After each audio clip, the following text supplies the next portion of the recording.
Hey guys, we went to the Baseline Tap House, which opened literally the day we were driving down to Walt Disney World, and we wanted to share our experience with you.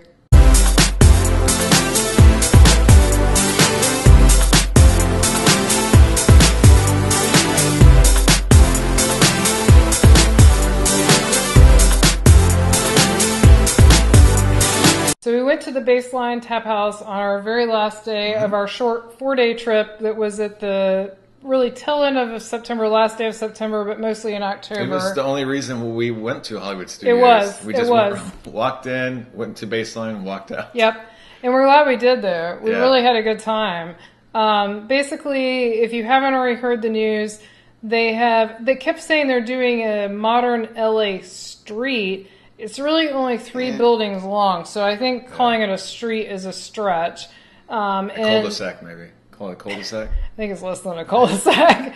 But it does look nice, and the Baseline Tap House is at the corner where the Writer's Stop used to be. Mm-hmm. And it's really well done. It has great seating outside, and once Star Wars Land opens, I think that's going to be some amazing people watching, sitting there outside and watching people walk by. And also inside, there's pretty ample seating, I would say. There's a pretty good amount of seating. There's way more outside, of course. Yes. They had plenty of room to put more standing tabletops standing tables in there. I'm hoping maybe they add those at some point. It could definitely use it because while we were there, it started raining outside after we went in, and then everyone came in because no one wanted to sit outside in the rain, and they could have used some more standing tables. They had umbrellas for the seating outside, so it was nice. Yeah, they did. So we went and got, what'd you get? You talk about the beer flight first, because that's the main thing. It's a beer, it's mainly focused around beer from California. And they said they had wines on tap too. We've never heard of wine on tap. I don't know if it's just a cardboard box and they hide the box and then you still got that little weird pull. I don't know. That's on tap. I don't know. We're not wine drinkers, so sorry if you're laughing at us, but we don't know that much about wine. The beer flights are true beer flights. They have 4 beers in them. 5-ounce pours, so that's proper. And it was, I want to say $10, $10.50, somewhere between $9 and $10. And the nice thing is they had at least 10 or more to choose from, and you could make your own. Yeah. So it wasn't predetermined beer flights. It was pick exactly which ones you want from that list. Yeah, and they're very fast. So, you start rattling off what beers you want. He's grabbing the tags, and then bam, bam, bam, he gets glasses out. If you sit inside, you get proper glasses. If you're going to sit outside, they give you plastic cups. Because they specifically asked us whether we were sitting inside or out. And it was very humid that day, so I opted for inside. Brian was saying he wished we'd sit outside, but then it started pouring, so it worked out good that we were inside. But I would agree with him on a normal day. I think outside would be more fun for the people watching, and also if it wasn't too hot. Our only complaint was that the music was just a little too loud on the inside, to the point you kind of had to yell at each other. So they play lounge versions of popular pop songs. Like, for example, what did we hear? We heard George Michael's "Freedom," "Living on a Prayer," "Living on a Prayer" from Bon Jovi. What else did we hear? We heard a lot. We did. It was anywhere from like the 70s, because remember they heard that one 70s song. I don't remember the name of it. We heard everything from the 70s to modern day, but done in a lounge style. Soup Dragons. Oh yes, Soup Dragons. I'm free to do what I want. But it wasn't annoying. I mean, the version of the song it was just the volume. It was the volume. Yeah, it wouldn't be bad if it wasn't for the volume. Yeah. So I guess maybe since this is supposed to be a modern day LA, maybe lounge music of pop songs is making a comeback. So when they say modern LA, the street look, is it modern as in today's time? Yes. Because that was my understanding. Because the street or the storefronts, whatever, on the street didn't look modernized as today. To me, it looked like 1950s. No, it's supposed to be modern. Or 60s. It's supposed to be modern. Okay. I'm just saying what I've read online. But did it look modern to you? You wouldn't see all that stuff. I've never been to LA, so I don't know. I don't know what it looks like. Maybe LA stuck in the 50s. Could be. Well, maybe that's when most of it was built and they've renovated 50s buildings. We don't know. We haven't been. So anyway, moving along. They also had, I want to say, 22-ounce beers and 16-ounce, I think. Yeah. 2 sizes of beers, and the pricing it was amazing. The pricing was amazing in my opinion, because wasn't the 22-ounce beer only $9 or $10? Yeah, I mean, You think at Epcot right now they're giving like 12 ounce beers for $9 or $10. Yep. So during Food and Wine, I don't know if they'll go back to the 16 ounce size after Food and Wine. We don't know. But pricing's really good in there. Most likely it will change. Unfortunately, that's what I'm guessing. Yeah, I would guess. I kind of think after it takes off, especially after Toy Story and Star Wars Land open, my guess is the price will go up. But we'll see. We'll see. But I got the California Sunset, which is one of the 2 pre-made drinks on the menu. I regretted it immediately. I should have known better. The first one didn't look good at all to me. I can't remember the name of it, sorry, but it should be on the menu, posted online. This one had mostly things I liked, except it has Southern Comfort in it. And I'm not a Southern Comfort fan, and I could taste it, which I guess is a good thing. At least you know it's in there, but it wasn't good. And the thing I will say about it is it definitely had fresh fruit juice as opposed to like a pre-made mix. So I would say that's a plus. But it was very bitter-ish, and so I wouldn't get it again. But we noticed after I ordered that they had equivalent of I don't know if I call it a full bar, but they had a lot of different liquors behind them. I think they were hitting the popular ones. Right, so they could have probably made me some kind of scratch-made drink, and that's what I totally should have gotten. And if you're not familiar with our videos, I'm gluten-free, so I can't drink the beer, because the beer is definitely, I would say, the reason to go there. They had one cider on there, if someone's Yes, curious. they did. They did have one cider. It was by Ace. I can't remember exactly which one, but it was by Ace. Usually Ace, I really like gluten Ace free, and they tend to be gluten-free as well.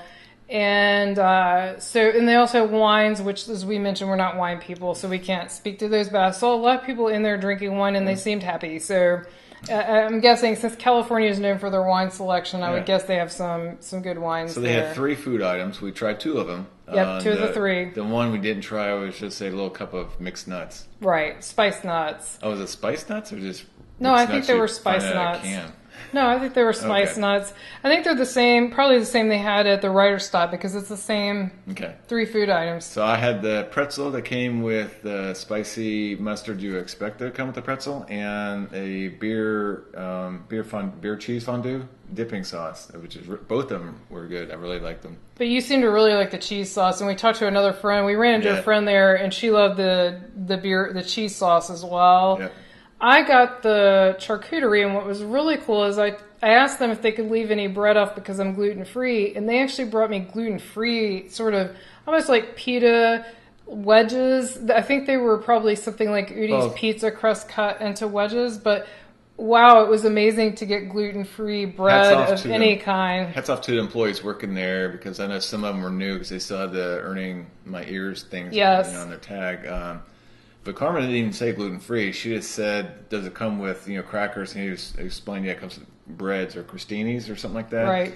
And she said, can you just leave them off? And he just immediately said, we can make it gluten-free for you. Yes, they did. So she didn't even have to say I didn't even ask, do you have some gluten-free bread or anything like that? So that was super nice.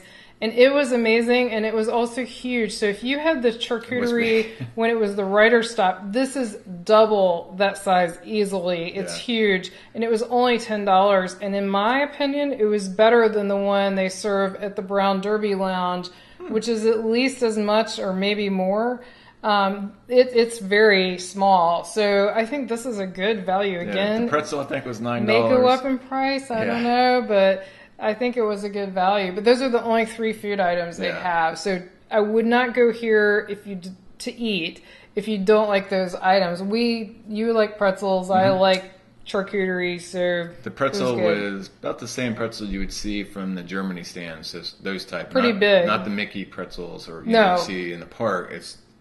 I want to say it looks exactly like the one you get from Germany. Yeah, really big, big size.